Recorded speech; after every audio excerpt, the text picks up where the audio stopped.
Without objection, so ordered. As a reminder, please keep your microphone muted unless speaking. And should I hear any inadvertent background noise, I'll request that the member please mute their microphone. To insert a document into the record, please have your staff email it to documentsti@mail.house.gov. This morning, I'd like to welcome our special guests and witnesses.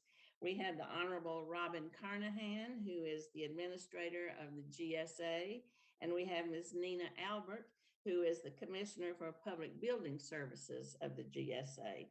We look forward to hearing their testimony. You know, the GSA provides workspace for so many people who have been impacted by the pandemic and beyond that we're anxious to hear their testimony. In fact, it's 1.2 million federal employees across more than 50 federal agencies and over 1,500 federal buildings. Approximately 53% of the public buildings portfolio is over 50 years old, and 28% of it is over 75 years old. GSA leases about approximately 8,100 office buildings, courthouses, land, ports of entry, data processing centers, laboratories, and specialized spaces all across the country for our federal agencies' use and occupation. During the period from fiscal year 2019 through 2023, 60% of those leases will expire. The portfolio is projected to include 183.4 million square feet of owned space and 183.5 million square feet of lease space in FY 2021. With that kind of portfolio, you can see why we are interested in how the agency's doing, what it projects its needs will be, and what some of the problems are that we can help them to address. We also know that 25 leases are expiring between January 2022 and December 2025. And so with the new working conditions and post-COVID, we'd like to know what the plans are for those leases because we haven't seen any information about what's going to happen with them. In the past, this committee has addressed a number of issues that I hope our witnesses will at least provide some information today and then perhaps can bring back other information. But these are issues that have been important to me and to the other members of the committee. And if I could just list them briefly, you can see what our challenges are. We're always concerned about taxpayer dollars and that they're being used most efficiently and most effectively. So we need information on the lease versus build alternatives, as well as deferred maintenance for the buildings that we already have. We would want to know what the plans are now that employment has shifted to so many people working at home and a need for less space. How do we need to rethink our inventory? Also, as we build buildings, we have several things that we want to consider. One is how to make them sustainable, how to make them healthy, how to make them perhaps fit some of the LEED standards so we know that they're energy efficient. We can't just build back better. We have to include resiliency considerations in the buildings that we construct in the future. Other issues related to that construction include making them bird friendly. Some of our buildings have reflecting glass that cause birds to crash into them. We want to see how we can address that. Also, parking and access to other modes of transportation that are available as we locate some of these buildings. And in addition to that, the design of the buildings themselves. We have been fighting an old executive order from the last administration that wanted all the buildings to look like the Parthenon. Well, this is not the federal design code. This is not the way they should be. They should fit with the geography. They should fit with the culture, and they should take into account input from local artistic community. We also want to talk about what happened with the hotel, the old post office that was leased by Donald Trump in the last administration. Now, I don't plan to relitigate everything that happened before. We want to move forward, but we do want to know how some of those things happen and how we can prevent making the same mistakes going forward. So that's kind of the agenda that we have. We're anxious to hear what your plans are, how we can be helpful. And I'll now turn it over to our ranking member, Mr. Webster, for a comment.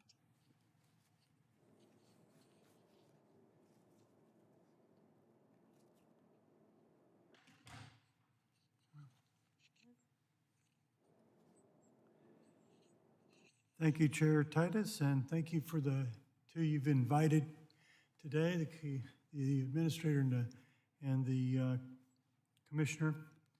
Prior to COVID-19, we made significant progress on right-sizing federal office space through the reduction and consolidations of space approved by the committee in GSA's prospectus process. We saved taxpayers over $4 billion.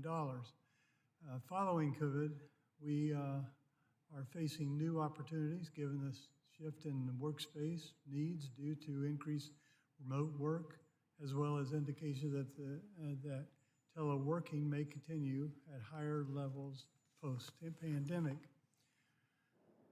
But right-sizing the federal real estate portfolio is not the only thing about shrinking space. It's about ensuring that there is a reduction in cost and that agencies have the right place and that they get rid of unneeded properties as quickly as possible. The goal, for example, for the Federal Assets Sale and Transfer Act is not just to simply streamline the disposal process, but to get agencies to look more strategically at their assets. This helps produce financially sound and operationally efficient results from sales, redevelopments, outleases, and other activities. To achieve significant changes, as we saw during the freeze and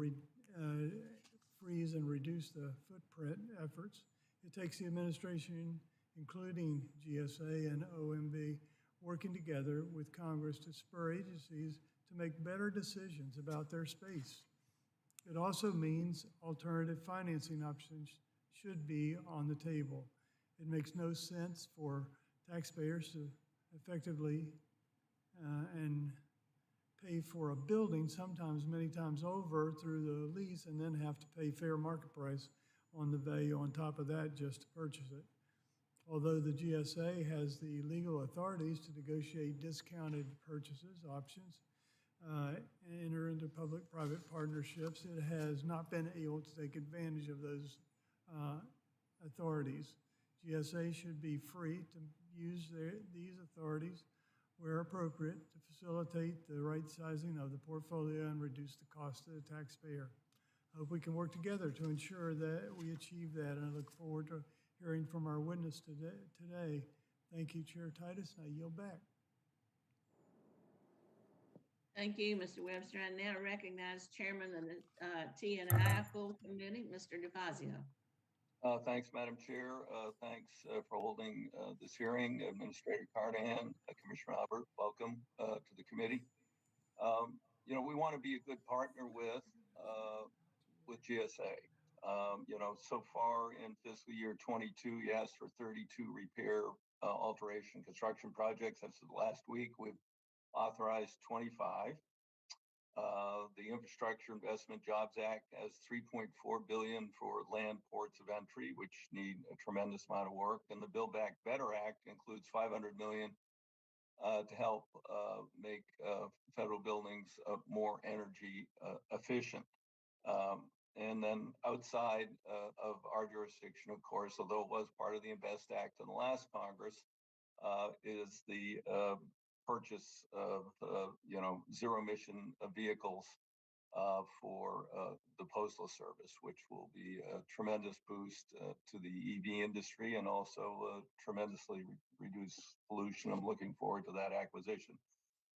I really want to work with GSA to make it easier. I would agree with a number of things the ranking member just said.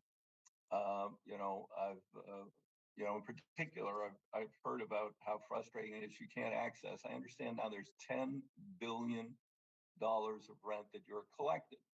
Now, like a good landlord, you put aside funds and then you use that to make repairs or new acquisitions.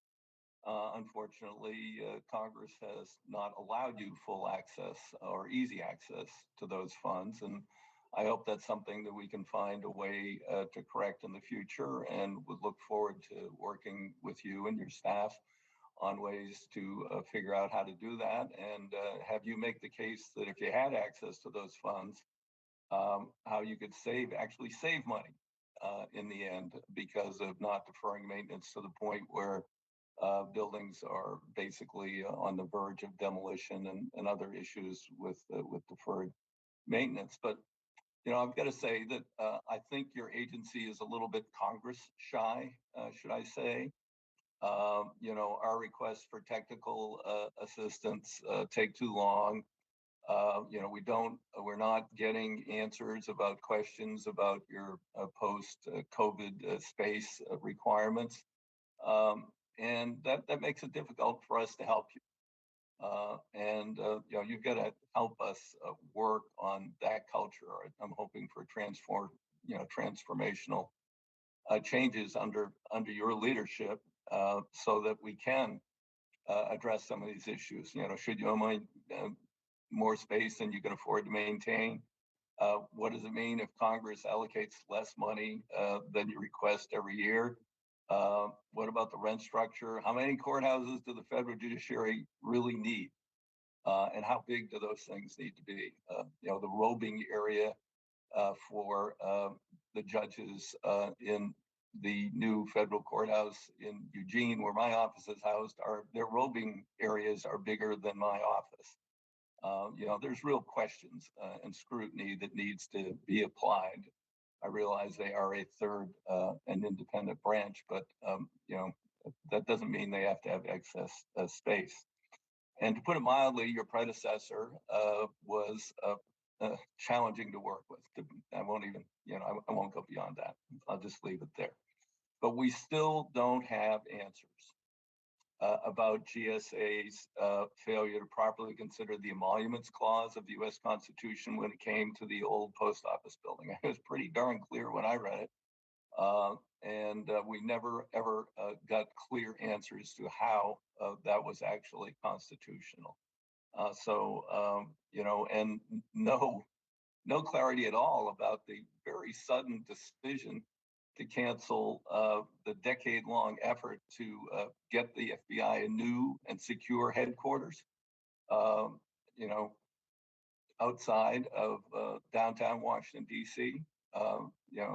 That was a very long effort, very, very suspiciously and abruptly canceled. We still don't have good answers to that. We would like answers to that. So I'm looking for new transparency under your leadership, and I look forward to your testimony today and working with you in the future. Thank you, Madam Chair. Thank you, Mr. DeFazio. I don't think Mr. Graves is here, so we'll move on with our witnesses.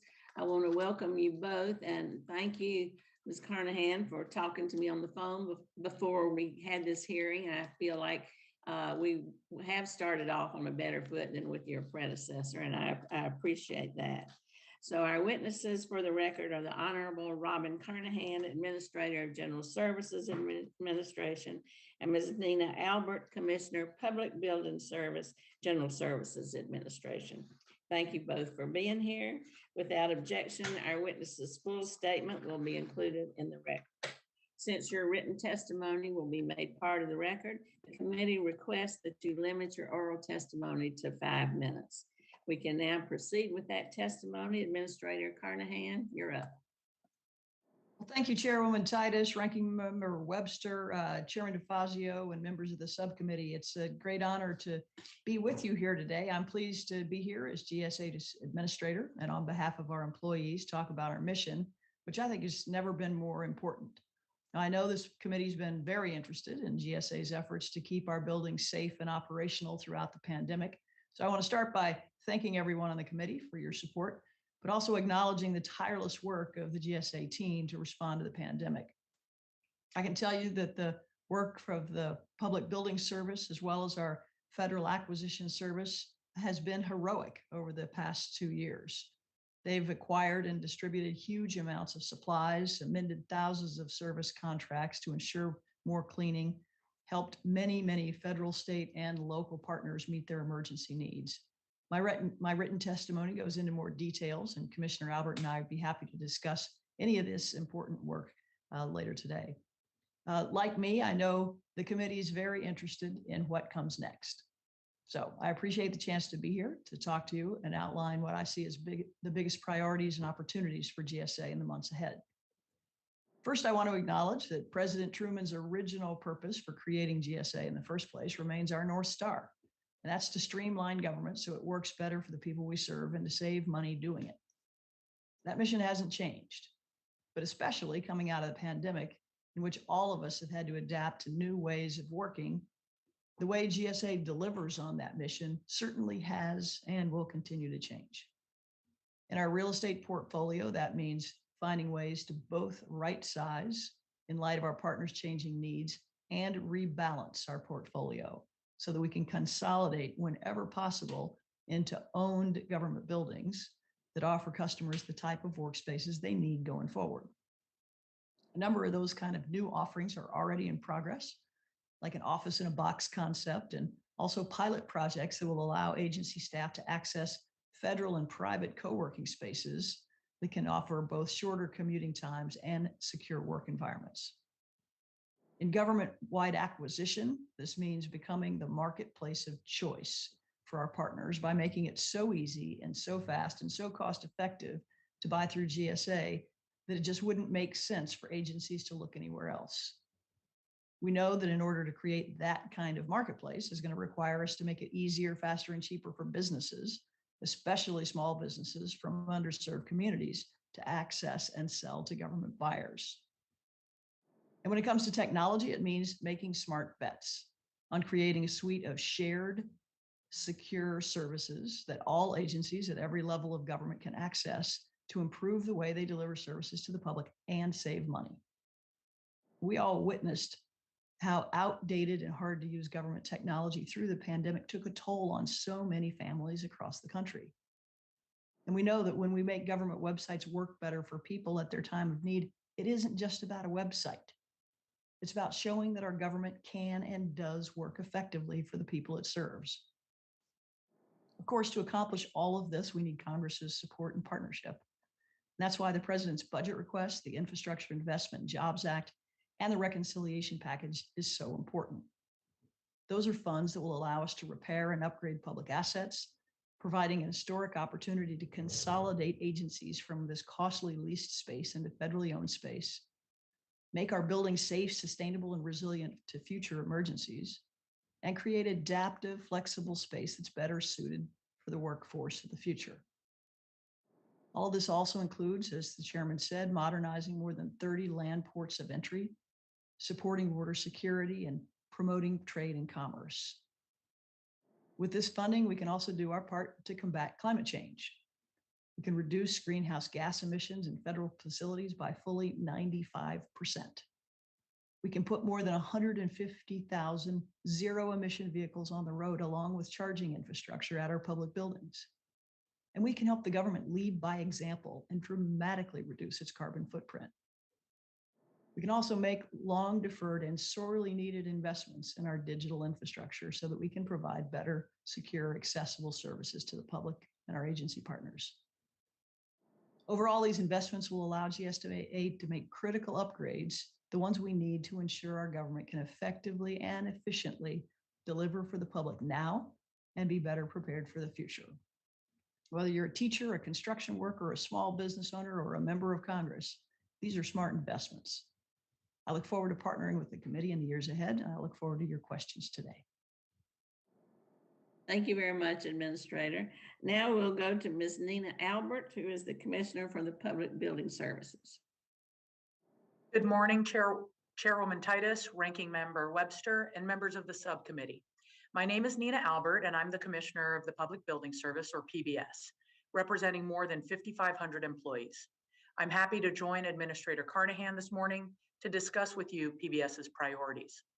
I come to GSA with experience in real estate and economic development, most recently serving as the Vice President of Real Estate and Parking at the Washington Metropolitan Area Transit Authority.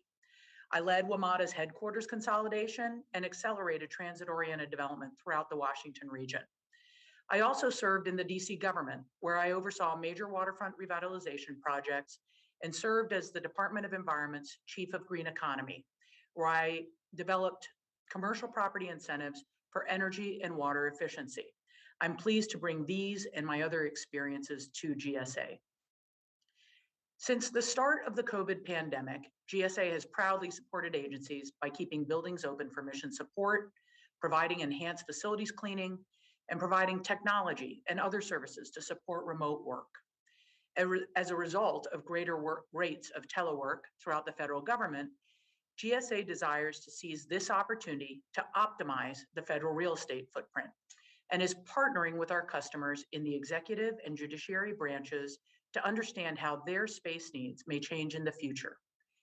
GSA is using what we're learning from these discussions to develop an integrated hybrid workplace that will likely combine human capital, technology, and real estate solutions. To get there, we need to capture space utilization data, design workspaces for enhanced mobility and collaboration, advance smart buildings, and support employee productivity and well-being.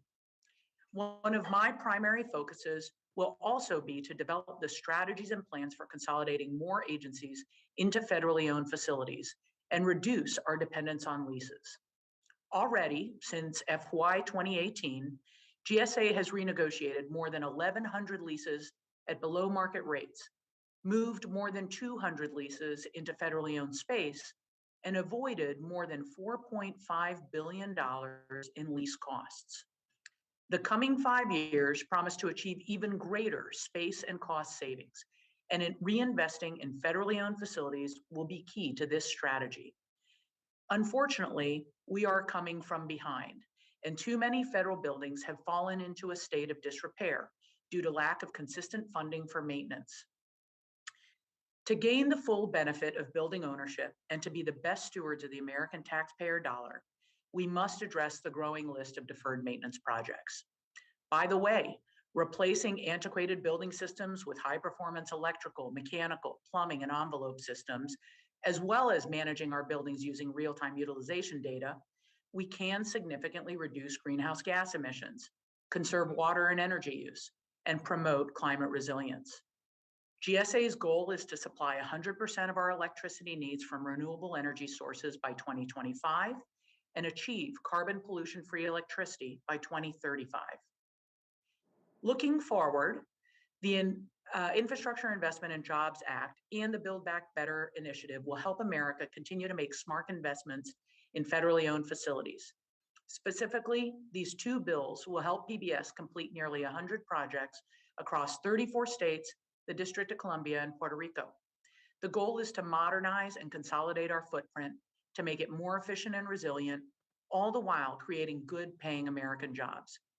In closing, I would ask that this subcommittee support and advocate for GSA's FY22 budget request, the bipartisan infrastructure deal, and the Build Back Better initiative. These programs will all enable GSA to make critical investments in building infrastructure and allow the federal government to better serve the American people. Thank you. Thank you. We'll now move on to our members' questions. Each member will be recognized for 5 minutes, and I'll start by recognizing Mr. DeFazio.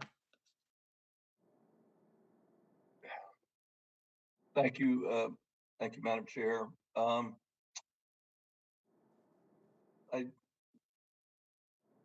The 2025 figure that you just put out, Ms. Turner, could you just repeat that again? You expect to be, what'd you say, carbon neutral by 2025, and then sustainably supplied by 35? Was that it?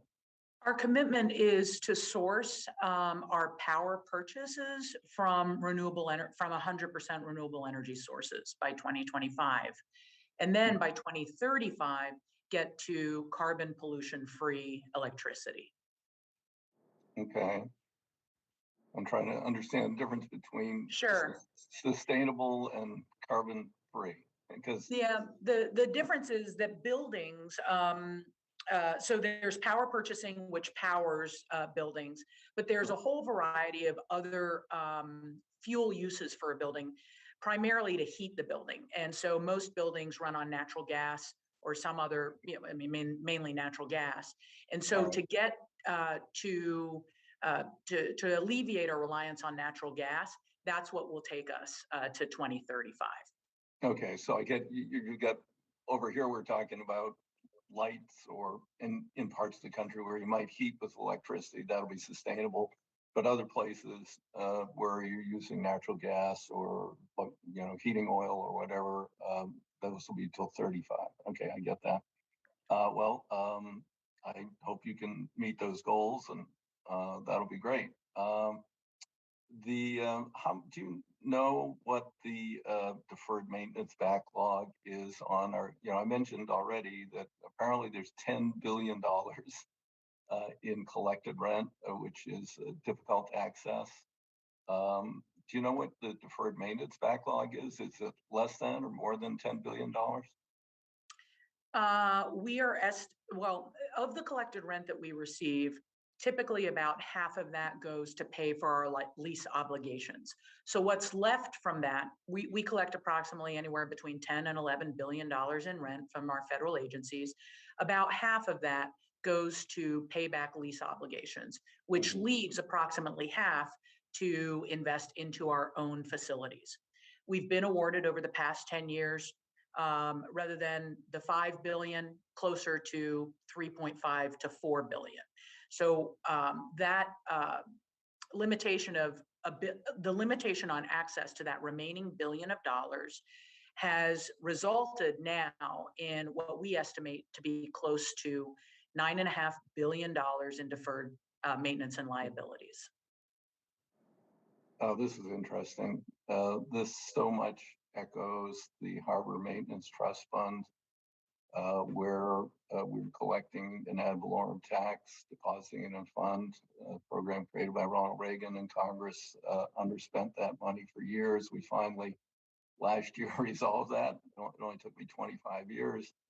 I hope it doesn't take us 25 years to access more sensibly your revenues and to keep up with your backlog, and would be very interested in specifics or ideas that the agency could provide. I guess I'm not quite certain what the barrier is. I mean, you're making requests that are just not met. Is that correct? I'll jump in here for a second. Sure. Okay. So what we understand that there is has been traditionally a spending cap that each of the appropriation subcommittees has to deal with, and they're able to do allocations within that subcommittee. And when those are limited, if it's a choice between spending money on Head Start or childcare or building deferred maintenance, the choice has gone to investing in kids. So what we're asking for is that this be treated as it should, which is a separate fund that is used to maintain our buildings. As you alluded to, we have a lot of leases coming up in the next few years. This is an opportunity to consolidate into the more cost-effective federally owned space. That's only going to happen if the space is maintained well and agencies want to go there, and it's the type of space that meets their mission needs. So this is just a unique confluence of events where we have deferred maintenance, we have leases coming up, we have agencies rethinking how much space they need. This is a smart time to invest. And if we do this, we're able to save $2 billion a year of tax money in lower lease costs. So that makes a lot of sense to me. Sure. When do you expect, I mean, how many agencies have provided, their future projections for space needs post, or, well, we're still in COVID, I guess, but looking ahead to post-COVID, have any agencies provided that data to you, or when would you expect to get some of that data so you can begin to make those future plans? Yeah, Workforce 2030 is talking about this all the time with agencies across the government. I think Nina might have, if you want to address this more specifically, but these are ongoing conversations we're having with every agency. As you can imagine, all of them are rethinking how much telework is going to impact their space needs. This is not going to be something that's resolved in the next few weeks, but definitely something over the next year or so. Nina? Yeah, you might Absolutely. wanna wrap this up. We're way over time. Okay, all right. Well, thank you, Madam Chair. Well, I was gonna let Nina finish. I'm sorry. Oh, okay, good. All right, Nina, you please proceed. Well, thank you so much. We have been already engaging our customers. No one is prepared to make a hard line decision right now because many customers are waiting to get back into full reentry mode, see how employees are starting to use space and what the hybridized model looks like for their agency and for their people.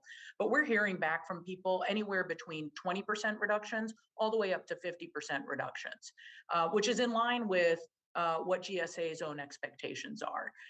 So it'll depend agency by agency. And as Administrator Carnahan said, it's going to be an ongoing conversation.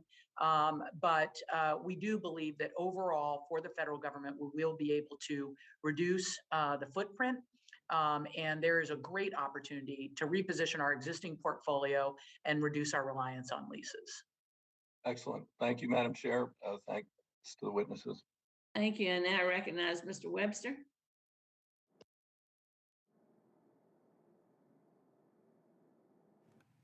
Thank you, Madam Chair. So GSA has announced information on its implementation of the Biden administration's vaccine mandate. Can you describe the requirements for contractors and lessors of a public building side?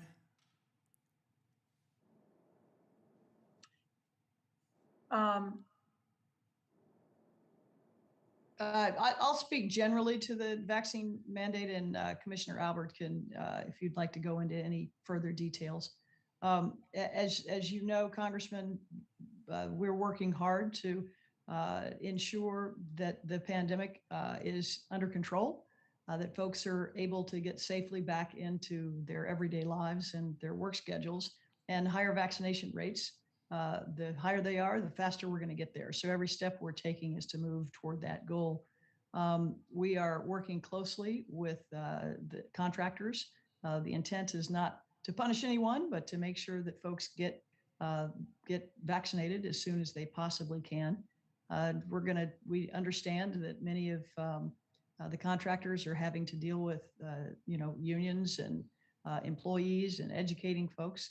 And so we're doing all we can to encourage them to make progress on this by the deadlines that are set. Okay, and even the ones that rent the buildings, those two, you're doing the same thing there?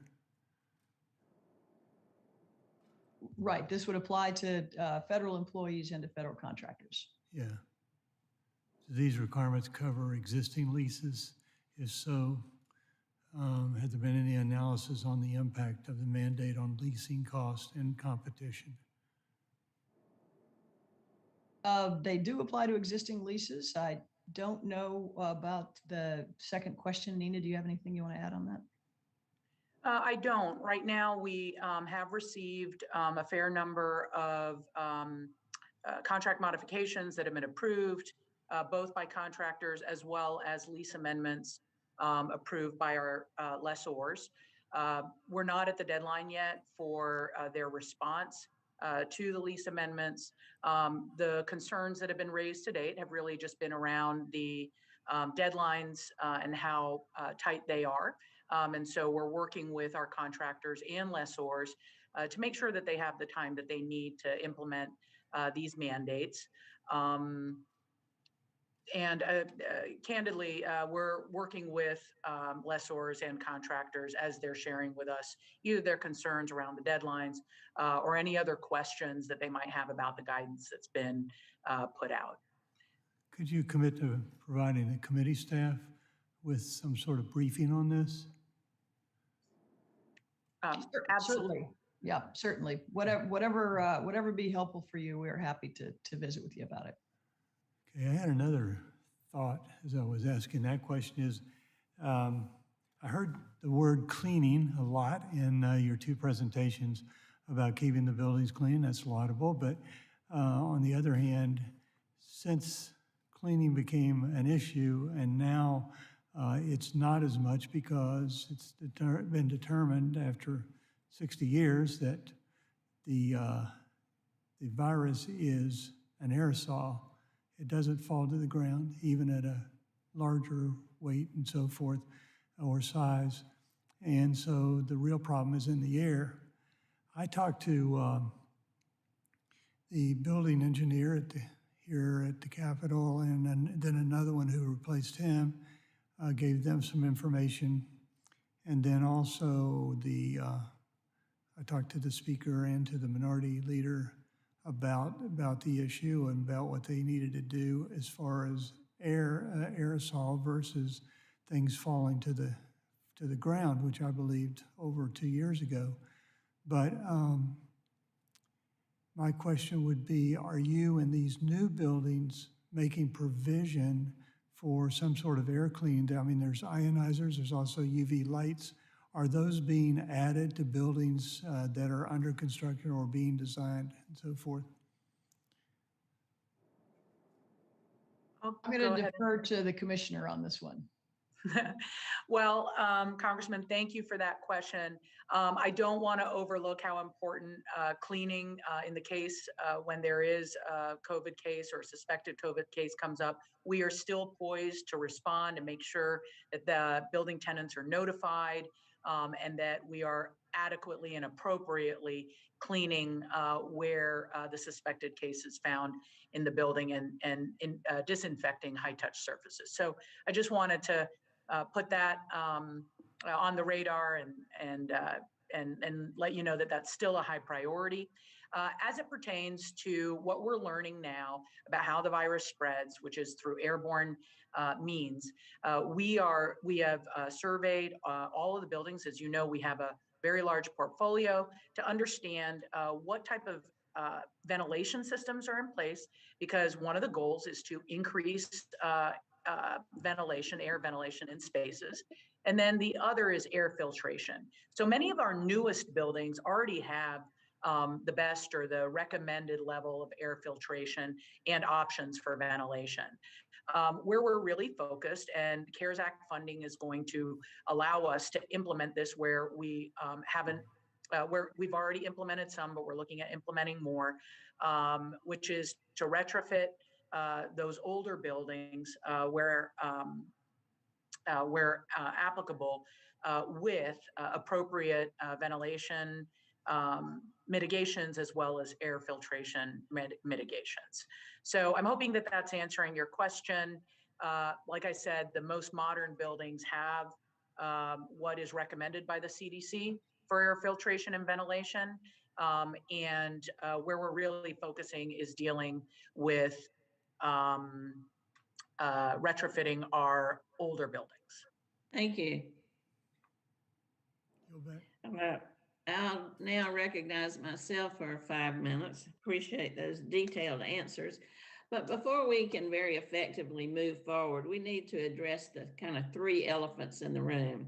The first is the old post office. Now we know that that's being leased again. We don't want to make the same mistakes we made before, but GSA hasn't really complied with the Inspector General's directive to review what the definition of emoluments clause. Now, most of our buildings aren't 100% leased. We just lease a little part of them, but we'd like to get that in place and wonder what your plans are for that moving forward. And what are the responsibilities left for the Trump organization if it is leased, and how will y'all be handling that new lease? Second one, the chairman mentioned the FBI building. Are they moving? Are they building? Are they staying? Kind of tell us what's happening there. And then third, what about that misguided decision to send the BLM out to Grand Rapids? Some are coming back, some are staying. How is that affecting your public buildings decisions kind of in the near term? I would ask the administrator, and then Ms. Albert can weigh in. Thanks. I'll address a few of those, Congresswoman, and let Commissioner Albert respond to some of the others. With respect to the old post office, as we've talked about, I know that this is an important topic. I know that there's a lot of history about this that long predates my arrival 4 months ago at GSA. And I very much respect Congress's oversight role in all of this. I have instructed the team to ensure that the tenant is fully compliant with all of its lease obligations, and that we at GSA are being as transparent as we possibly can be with the committee and its oversight request, and always focused on doing everything we can to protect the public's interest in every way. So I cannot turn back the clock on things that have happened in the past, but I can commit that going forward, I am very interested in making sure we have the right procedures in place for these kind of out leases, and that Congress's role in that is one that is appropriate. So that's with respect to the old post office. On FBI, that again is a topic I know that is of great interest to the committee, and lots of members that I talk to bring up this topic. What I can tell you is that I've reached out to Director Ray, that our teams are working closely together to sort of better understand what their needs are in light of the changed circumstances of the last few years. And we'll welcome any kind of direction or input from Congress as we take this important project on. I get that this is a matter of great urgency, but we also have to make sure that we're responding to the needs of the FBI and what they're looking for going forward, and that's what we're working on. Commissioner, do you have anything you want to add on either of those or the BLM question? I just wanted to make or ask a clarifying question. Chairwoman Titus, did you mean the Bureau of Labor Statistics, BLS, or BLM? Now, I thought it was BLM that moved some of its folks out to the west. And then they decided to move them back, and some are still left out there. Was it an old lease, a new lease, that sort of thing? I'm sorry, I don't have a lot of details about that, but I will make sure to get information back to this committee so I can appropriately answer that question. Okay, well, I would appreciate that. And it's Bureau of Land Management, not Labor Statistics. Correct, right. That would have been even a worse decision to move them to Grand Rapids. Grand Junction. I can't imagine why that would have happened. Well, before you leave, let me just ask you about the design of federal buildings. I mean, will you commit to working with me so that we can put those in place so that we don't go back to having every building follow the same pattern, but we can improve the program for allowing local input and consideration of the location of the building, whatever it may be that we decide to construct? Yeah, certainly, Congresswoman. I'll take this, Commissioner. This is a topic I know is of great interest to you and the public. First, I just want to put out there that the president has revoked the previous administration's executive order on the topic that you raised. So I think that should address immediate concerns. Second, I couldn't agree more that the design of our public buildings should reflect the diversity of our communities and should fit into those communities. And it's part of our job is to ensure that that happens. So we're happy to work with you in whatever way you see appropriate to move that forward so that you can be confident that's happening going forward. Well, thank you, Administrator. There's a bipartisan bill that I introduced, HR 5291, that would do this. So maybe it's called the Democracy and Design Act. If you take a look at that, I'd appreciate it. Give us any input so we can try to work to move that forward. That would be great. Certainly will. Thanks, ma'am. I now recognize Mr. Massey. Thank you, Madam Chairwoman. Ms. Carnahan, can you tell us what the deadline is for the vaccine mandate from the Biden administration for federal employees?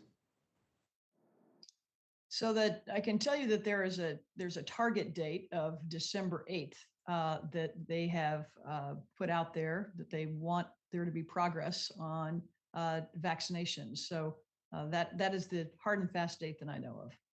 What will happen to employees who refuse to take the vaccine by December 8th? So we're talking about contractors here? Just federal employees. Okay. So if the federal employee date, I believe, is different. That is sometime in November. I think it's the 22nd. So my understanding is that that for those who choose not to be vaccinated, that's who you're speaking about. Yes. There are going to be steps that they can take for reasonable accommodation where that's appropriate. So how many requests have you received for religious accommodations, given that the deadline is coming upon us, or medical accommodations or exemptions? Yeah, I don't have that number, Congressman, but certainly I can check on that and see what it is. The deadline is several weeks away, so we can give you a rolling number, or we can give you the one. Right. How long do you think it will take you to process those requests for exemptions, given that the deadline is 3 weeks away? You know what? I don't know the answer to that question, Congressman. I know that's a thing that's ongoing right now, and I can get back to you about that. Okay.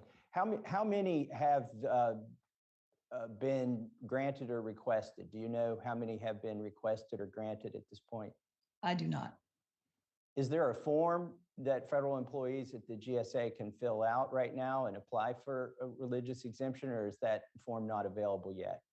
So my understanding is that folks have been asked to say their vaccination status and provide, proof of their vaccination. That we've gotten a very high level number of responses to that. I don't have the number off the top of my head, but I can get that to you very quickly. Okay. And that a large number of those have provided proof of vaccination. So I don't know what the number is. It is a relatively small number that we're going to be considering for religious and other kinds of health exemptions. I hope you'll consider them all of the requests. Attorney General Garland testified to me last week in the Judiciary Committee that the Religious Freedom Restoration Act requires the consideration and granting of religious accommodations in the context of vaccine mandates.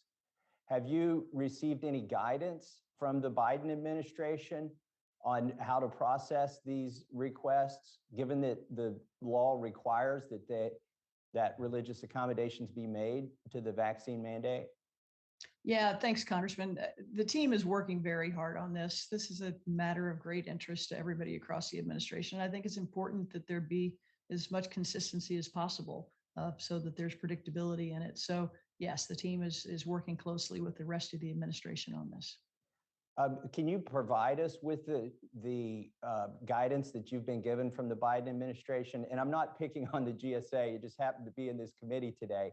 This is a question that I asked the DOJ and other departments. Yeah, whatever we can provide, we will provide. So I'll ask the team about that and to circle back with you and your staff. But I'm trying to determine what kind of guidance has been given.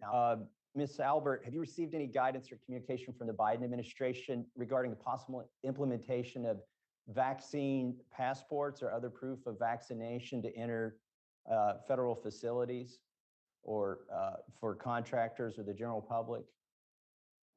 Well, as you probably are aware, GSA co-chairs and is part of the Safer Federal Workforce Task Force, which is a multi-agency group working on the vaccination mandate as well as others. And so making sure that the communications from the federal government to our contractors is clear.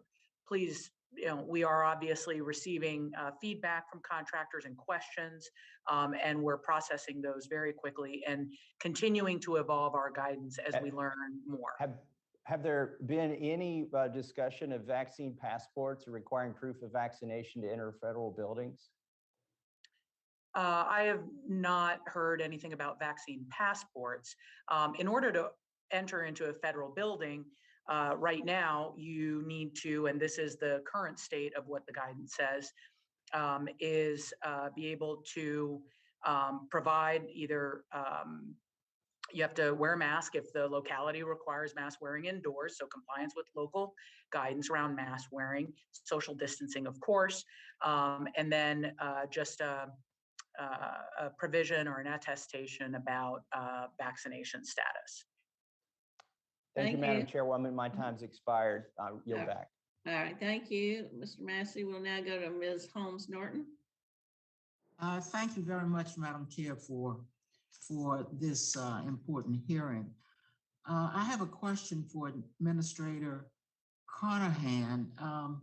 We've had a running drama with the SEC building here in the nation's capital. On September 30th, the GSA entered into a lease on the SEC's behalf for a new SEC headquarters building. I am pleased that GSA has prioritized cost effectiveness in this procurement process. The SEC has wasted hundreds of millions of taxpayer dollars on leasing errors, including overestimating the amount of space needed for its headquarters by 300% at a cost of $500 million. More recently, in 2019, the SEC effectively vetoed the GSA's entire procurement process, allowing a multi-million-dollar procurement funded by taxpayers simply to go to waste. I introduced the Securities and Exchange Commission Real Estate Leasing Authority Revocation Act. That's HR 1468 to revoke the SEC's authority to independently lease general purpose office space and instead to provide for the GSA to lease such space for the SEC. I'm asking you, what is the administration's view of this bill? Well, thanks for the question, Congresswoman. I'm not familiar or have a position on the bill specifically. I can address generally the situation at the SEC. Please do. As you know, the facility that was delivered to the SEC was based on the needs and requirements that they laid out and that Congress approved. So that's what was done. That's the work GSA did. You probably also are well aware that there has been a protest of the award by one of the losing bidders, which limits what I can go into in terms of the specifics. The broader question that you raise, which is one about agencies and how much space they're going to need in the future, as we've been talking about, all of the agencies in this post-COVID environment are looking to what their space needs are going to be. And GSA is very focused on how we can consolidate and be good stewards of tax money by consolidating agencies into existing space. So that just know that that's what we're thinking about all the time when it comes to these projects. So you don't think that an agency should have independent authority to go out and lease whatever building it feels like leasing? Well, I know different agencies have different authorities, and Nina, I don't know if you can speak to any of that, but that is an issue that is better addressed by Congress than by GSA. To speak to and reaffirm what the administrator just said, I mean, obviously GSA has authority to lease space. Some other agencies also have such authorities. In certain cases, we're able to delegate our authority to others, and we evaluate whether or not that's appropriate, as well as are a partner with that delegated agency when they do receive authority from us to ensure that the leases that they enter into have oversight and have the benefit of GSA's expertise. In all cases, when we're going through these consolidation opportunities or headquarters moves, GSA is in partnership with the organization and the agency that's looking to move. We're the ones with the authority and the real estate expertise to help them conceive and design their new space, but ultimately they are the end user, and they're a very, very important part of the discussion and the conception of what their needs are. But I wanted to establish that agencies can't independently go out and lease by themselves. Final question to Commissioner Albert. What steps, if any, has GSA taken to jumpstart the Southwest Eco District, including selling the Department of Energy's Florestal building? Well, this is a personal area of interest of mine, being from Washington, D.C. It's a great opportunity. I will look into that and have been interested in that. I don't have specific plans to share at this moment, but that is something that I would really look forward to working with you on. Madam Chair, I'd like to get the answer on that question. We'll Very be much. sure to follow up with Ms. Albert. Thank you. Now I recognize Ms. Van Dyne for 5 minutes. Thank you very much. Administrator Carnahan, thank you for testifying today. As you know, outside of the DC region, the largest cluster of federally owned and operated real estate is the 47 land ports of entry along the southern border with Mexico. The vast majority of these ports are owned or leased by the GSA or with CBP involvement and are in dire need of modernization. These ports have a real impact on economic activity in border states. And each day, thousands of Americans and Mexicans pass legally through the checkpoints to work, shop, or go to school. President Biden is finally allowing non-essential travel to resume between the U.S. and Mexico. More than $500 billion, and that's with the T. I'm not sure whose mic is on. Yes, But, Ms. Norton, I think your mic is on. So you have Thank been in office since July. Have you visited the southern border yet? No, ma'am, I have not yet visited the southern border. I did visit a land port of entry in Vermont a month ago. So yeah, that's definitely not on the southern border, and Texas is not as much interested in Vermont as we are about the ports along the Texas-Mexican border. So will you commit to visiting the ports of entry along the Texas-Mexican border soon? I'm very interested in getting to the southern border. I will tell you, I haven't been traveling that much in light of COVID, but am very interested in getting out to all the places that we serve. Well, I would hope that this would be a priority, especially with all that's going on at our southern border, getting down there and seeing for yourself what needs to happen. As we face critical supply chain crisis combined with historic levels of illegal immigration, what's the impact of allowing land port of entries to deteriorate? Well, as you have already pointed out, these land ports of entry have all kinds of maintenance needs. It's about having security at our borders, but also about having openness for business and other kinds of transport. And so this is the first entryway into the United States. We ought to be making those ones that are welcoming, secure, and appropriate for the services they provide. So again, I would ask that you commit to actually going down there and visiting it firsthand.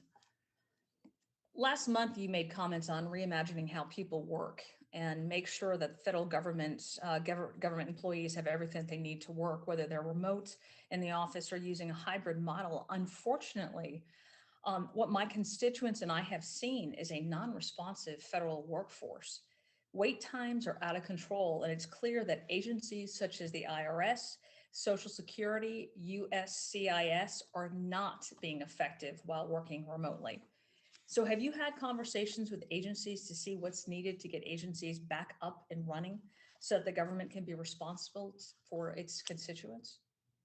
Yeah, thanks for that question. This is a topic of great interest to me, is how government can work better for the people it serves and save money doing it. We've seen certainly through the pandemic over and over again, the failure of government websites to be able to deliver for people at a really urgent time of need. And so while GSA is not in charge of every government website, we do have the ability to help support agencies with what are called shared services. And that, what I mean by that are things that every interaction with government has to have, right? So there are login services, for example, that need to be secure. There are identity verification services that every agency would need. And I'm sorry, but I have a very limited time. My question had to do with making sure that we're having our employees get back to work in their offices.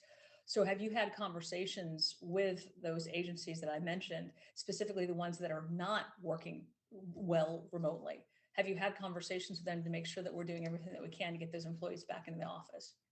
So GSA has had people in offices across the country throughout the pandemic. We will continue to do that. We're ready to serve and stand up with any other of our agency partners who want to have their people come back to work. We are interested in supporting that, but we don't make the decision ultimately about when they're returning to their offices. Okay, well, I appreciate that. One final quick question on, I understand the GSA announced that there's a new diversity initiative, and the press statement announcing the initiative, GSA said that when we make policy, build buildings, buy supplies, and deploy technology, we'll keep diversity, equity, inclusion, and accessibility at the top of the list. The mission of the GSA is to provide federal agencies with buildings, build buildings, lease office space, services, supplies, things like that. So does the DEIA, which is what I just read, as President Biden defines it, trump GSA's main mission of providing office government services? Look, GSA's mission, as I said from the outset, is to make government work better for the people it serves and to save money doing it. That is going to continue to be our mission. That may change over time how we deliver on that mission, and ensuring that we give access to everyone, and it is an appropriate thing for government to do. So we'll be focused on that, as well as looking out for taxpayer money. I appreciate that. Thank you. Yield. Thank you. I might just remind Ms. Van Dyne, since she's interested in the difficulties at the land ports of entry, there's $3.4 billion in the Senate transportation bill. She might want to use some of that money for helping with those ports. And since the IRS is a concern, not being able to help the people of this country, there's $2 billion for taxpayer services and the reconciliation bill. So she might want I appreciate that, but we all know throwing money at something. Thank you. We'll now recognize Ms. Davids. Thank you. Thank you, Chairwoman. And thank you, Administrator Carnahan and Commissioner Albert, for taking the time to testify here today. I represent the Kansas 3rd, which is in the Kansas City metro area, and is an area that has absolutely been impacted by some of the increasing severe effects of climate change and severe weather events. I'm curious about the ways that GSA has taken a look at building codes and reviewing building codes, and the ways that can not only help us better prepare for severe weather events, but also to actually make a dent in some of the climate change impacts that we're having. I'm very curious about what, if you could tell us a little bit about what you're doing, and either of you can speak to that. Let me just say a few things at the outset, and then defer to Commissioner Albert on this. Look, the impacts of climate change are real. They're ones that present a risk to our portfolio, and we're spending time thinking about that, both the existing portfolio and what we need to do, and what the major risks are, and how we can mitigate those.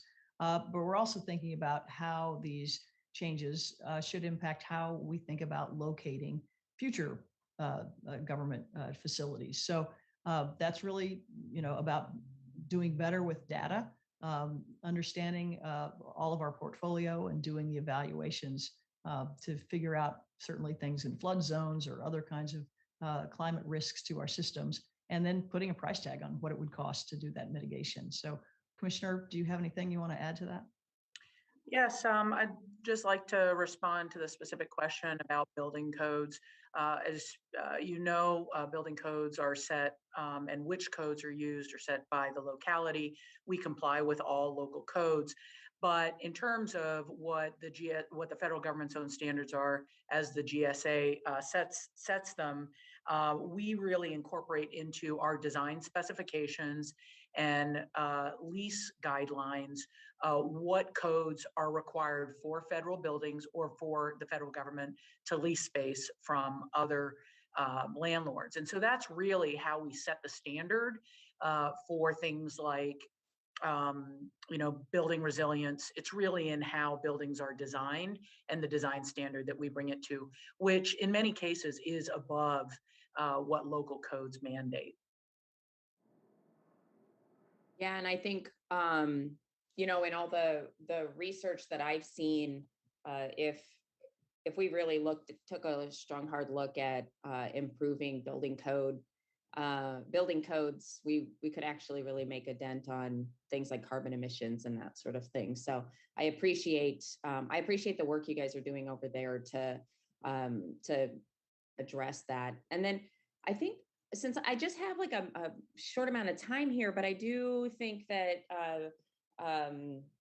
piggybacking off of the previous questions that we had, I know there's the Federal Buildings Personnel Training Act of 2010, which actually, coincidentally enough, was brought up by Congressman Russ Carnahan, our administrator's brother. The federal workforce is, of course, becoming more complex. The buildings, the systems, they're becoming more sophisticated, and the technology is progressing at a very quick pace. I know that you all are working on smart buildings and trying to make sure that our smart employees are trained up in the way that they need to be. If you want to take this last minute or so to kind of talk about where you're at on implementing that plan and piece of legislation. That's great. Thanks for the question. You're right. Smart buildings and technologies they're just wise investments. They improve health, they improve energy efficiency, they save us money. And so it's all good, but it does require training facility managers to be able to do all of those things. We've identified a couple of courses, one in the cybersecurity area, which is particularly relevant for any kind of smart buildings, as well as public health. And so we're doing trainings, but look, and we're working with agency partners, including the State Department and the Corps of Engineers, on doing this as well. It's consistent. One of the consistent things we hear, frankly, from our partners is that training's really useful, but when push comes to shove, training budgets are often things that get cut. So just know that's something that is a challenge, but something we think is a worthy investment. Nina, do you have anything you want to add on that? I'll just add that smart buildings is part of the ecosystem of sustainable building design, and that is absolutely the direction that GSA is going in. We are really focused on upskilling our workforce. We have the fortunate position of not only having the green proving ground, which can test certain types of smart building technologies, but we're also putting into place and have evaluated what specific skills we need to concentrate on to upskill our workforce to be able to respond to, manage, as well as analyze data that we're getting back as a result of the smart building system. So this is an area of focus. As we further green our buildings, make them more sustainable, this is a crucial aspect of being able to manage smart buildings, high performance buildings into the future. And so we're not taking our eye off of this ball. Thank you so much. Appreciate you. And thank you, Chairwoman. I yield back. Thank you. Maybe you'll keep us updated as you move to more and more smart buildings. Thank you. We now go to Mr. Jimenez. Thank you, Madam Chair. And I've got a couple of questions for Ms. Carnahan.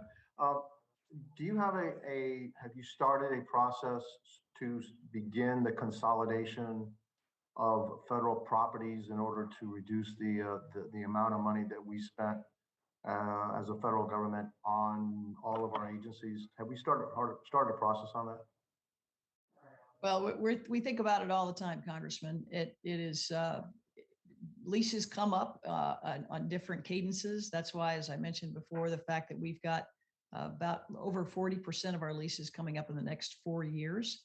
That is the moment we should be investing in our owned property so that the transitions can be easily made by agencies out of that leased space and into owned space. It will save $2 billion a year in lease payments, which to me is a very smart investment and payback for the American people. I probably think you probably save a heck of a lot more. Do you find in the federal government that agencies seem to silo themselves, that they consider themselves somewhat like independent of the federal government? Not really, but do they really think of themselves kind of as independent? Well, look, I think that a lot of what drives agencies' decision-making when it comes to space is financial incentives, right? And one of the challenges that we see over and over again is because agencies are not able to have the proceeds of the money if they dispose of something, right? And go back. they have to then come to get extra money to build out new space. There's just not a lot of incentive for them to make that change because the budget process is set up in a way that sort of it encourages the status quo. So I'd be really interested in working with you and the committee on ways to create smart incentives to encourage these agencies to consolidate. And that means giving them the funds to do the build outs to make that happen. I doubt that's going to work. I was the mayor of Miami-Dade County, and I also was a department director. I know that when I was a department director, I wanted to get bigger. All right. And that I felt as my agency was the most important agency in the agency that I was working for, the city of Miami at the time when I was a director. And so when I became the mayor, I said, no, we're going to centralize this thing, and we're going to make smart decisions based on what the greater good of the county is, not the agency. Although, and they're not mutually exclusive. Have you talked to the president or somebody in charge and said, look, we need to do some kind of executive order that kind of forces agencies to work with GSA in order to start to consolidate a lot of these properties and to have a more holistic strategy of what we need, and it's what you need, it's not what you want. Okay, and so I know that the agencies would, if you ask them what they want, they will ask for 3 times the number of square feet that they actually need, et cetera, et cetera. And so, have you thought about asking the president to issue some kind of an order that says, look, we need to start consolidating and save some real dollars here?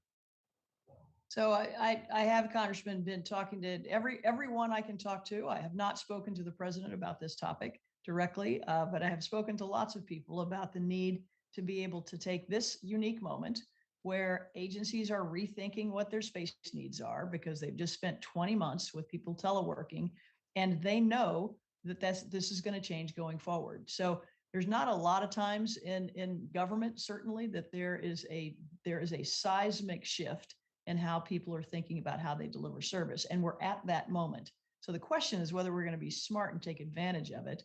The way we do that is we create incentives for people to move into shared space. The only way that happens is if we invest in that. Sorry to interrupt you, but the only person that they all work for is the president. Okay. So that is the one person that everybody, that's the head, that's the top of the pyramid here. And so the president is the ones who have to issue the order to do that, to get it moving along. Incentives may work or they may not work. It's actually going to take some action and orders from the president to say, this is what we're going to do as a country. This is the way that we're moving forward. Also, the other thing that I want to talk about is I know the federal government has extensive properties all over the place. Some are being used, some are not. And the ones that are not being used are not productive. They're actually costing us money to maintain. Do you have a plan to put forward so that we can start to release some of this unused, unnecessary federal lands and make them productive instead of being an expense on the federal government? Yeah, it's a great question. I share your urgency about this. There is no reason why it should take such a long time to dispose of properties that folks have decided they don't need to use anymore. But it is a longer process than I like. In my home state in Missouri, I've learned about one in St. Louis that's taken many, many years, and everybody knows it needs to be disposed of, but it still hasn't been.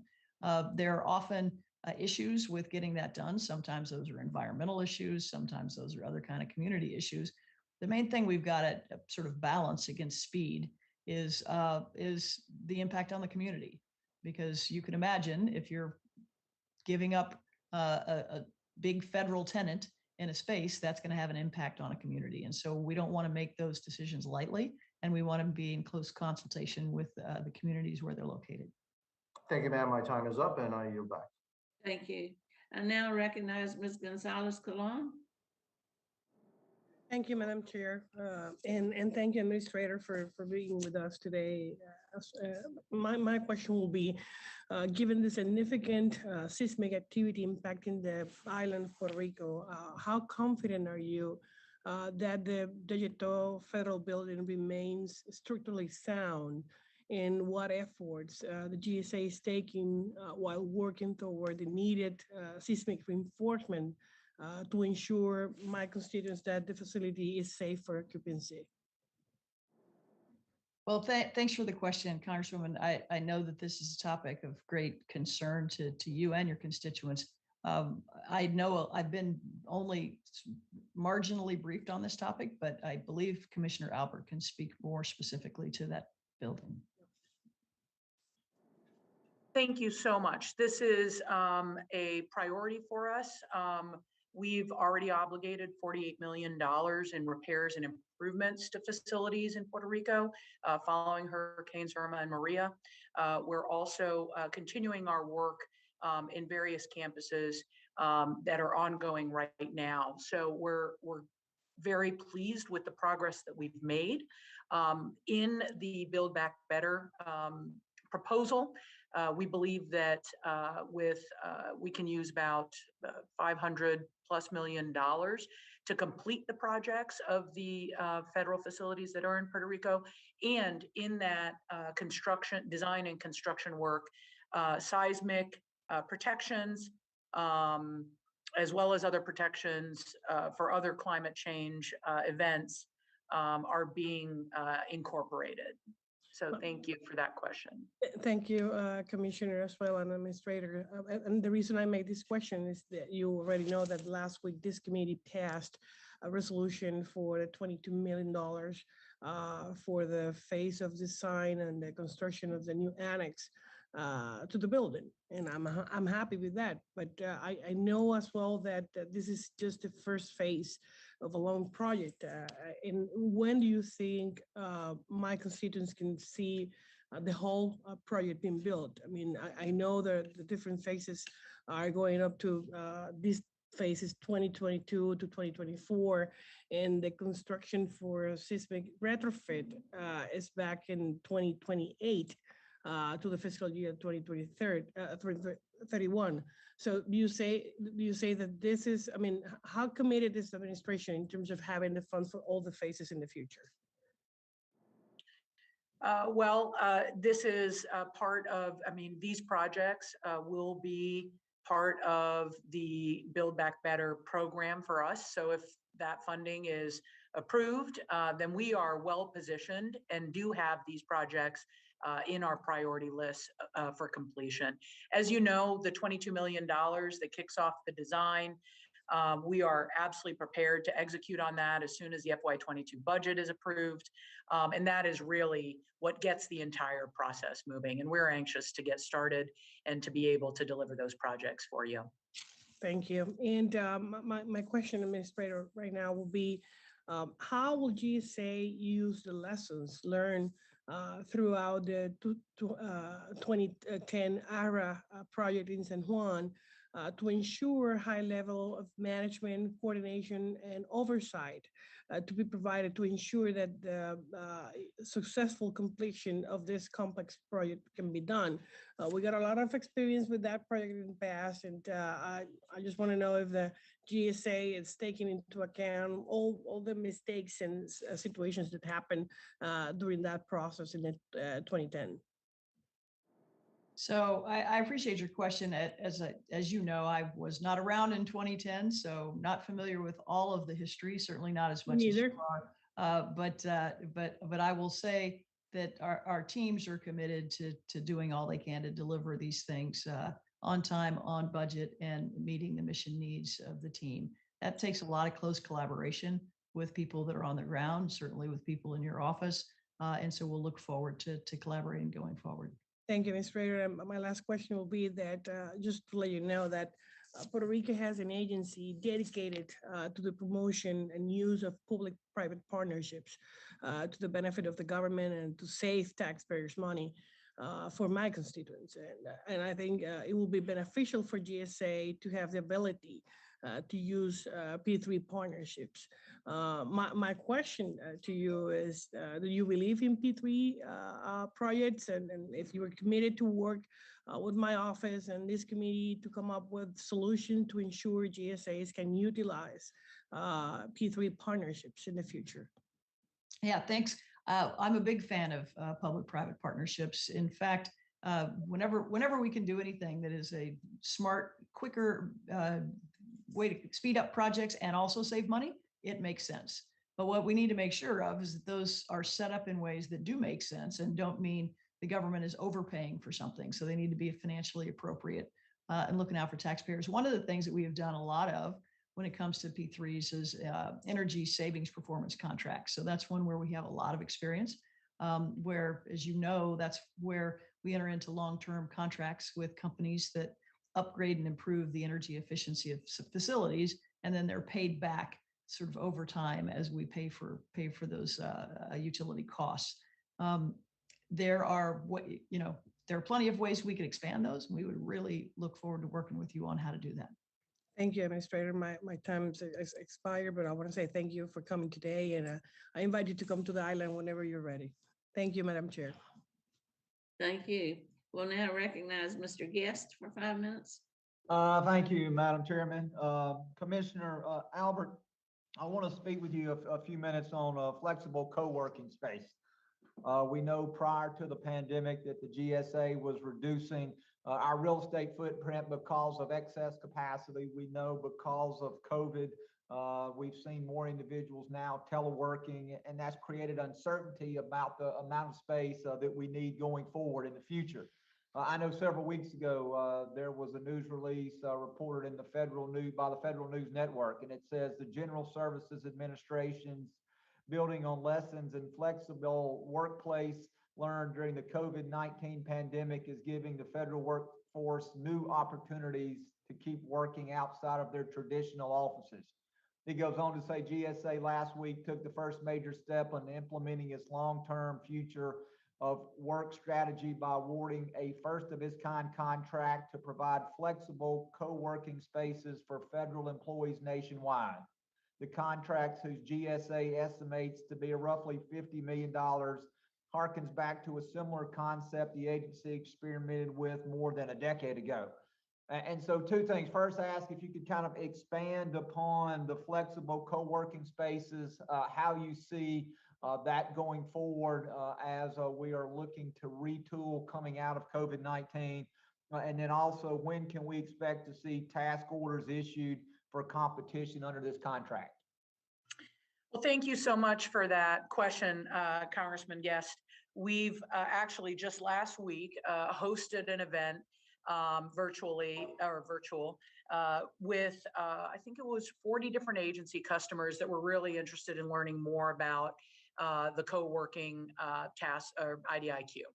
So we answered questions about the contract and what it allows them to do. This is the first of its kind contract that the federal government has done. Why we decided to offer it was just to give more opportunity and more options for agencies. And it's particularly well suited to address short-term space needs. When you're entering into a longer term or a larger size lease, there's a process affiliated with that. And the flexible co-working contract allows us to offer space as a service. So it's a little bit more off the shelf. If an agency needs space for a month or, up to a year, they can go ahead and get access to this space. And there's a whole variety of different spaces that most of these landlords or service providers offer, from conference room space to individual offices and everything in between. So it's been met with a lot of interest. We believe it gives us additional flexibility and broadens the services that we're able to provide to customers. Ultimately, we'll see, just like we're doing, this is the great experiment, candidly, for both the private sector and the public sector. Everyone understands that the future of work will be more designed with flexibility and mobility in mind, where different people are going to need different spaces, but what they value when they come to an office is collaboration and other kinds of spaces. So we are going to have to evolve our own spaces, and having access to co-working space allows agencies to decide what kinds of spaces they think they need without the federal government making an upfront capital investment in delivering that kind of space. So we can use this as an opportunity for agencies to come back to us, say, hey, I've been using a lot of this kind of space over that kind of space, and that's what I want in the future.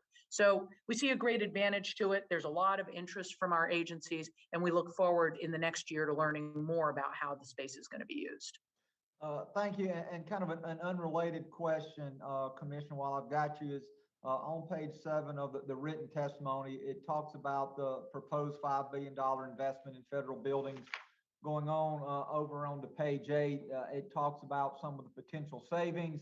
And then it says we can leverage these funds to buy low carbon materials as we work to modernize our existing facilities.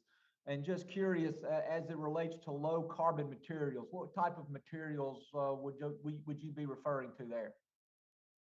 Well, there's a variety, but the most common example is really embedded carbon in concrete. And so, we would be working with concrete manufacturers, for example, and doing direct outreach with industry and industry groups to understand where they see the opportunity. Carbon is also embedded in the production of a lot of different types of materials, steel among them, equipment, others. I mean, this is going to be a long-term partnership with industry and equipment manufacturers, as well as material manufacturers, to figure out how we are going to reduce carbon in the production of these materials. And I know my time's up, but would mass timber products also be included in something that you'd be looking at as far as a lower carbon material? That is absolutely an option. Yes, there's nothing that we have that precludes the use of that. Thank you, Madam Chairman. I'm out of time, so I yield back. Thank you. Well, that concludes the members we have for questions. Mr. Webster, do you have any closing comments before we adjourn? No, I just want to follow up on some of the things I was talking about, but I'm going to do that in writing. Thank you, Chair. Well, thank you. And then thank you, Administrator and Commissioner.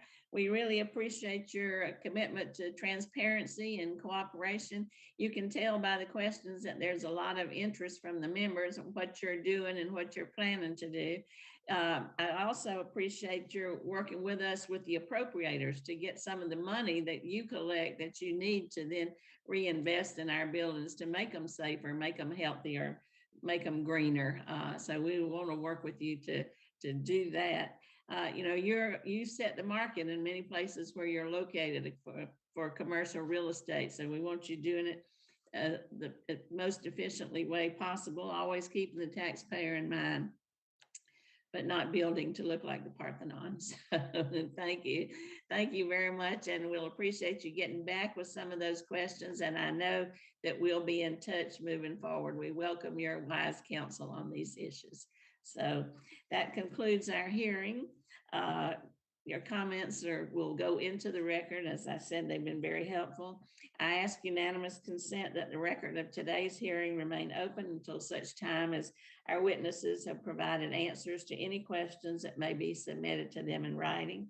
I also ask unanimous consent that the record remain open for 15 days for any additional comments and information submitted by members or the witnesses to be included in the record of today's hearing. Without objection, so ordered. The subcommittee stands adjourned. Thank you very much. Thank you.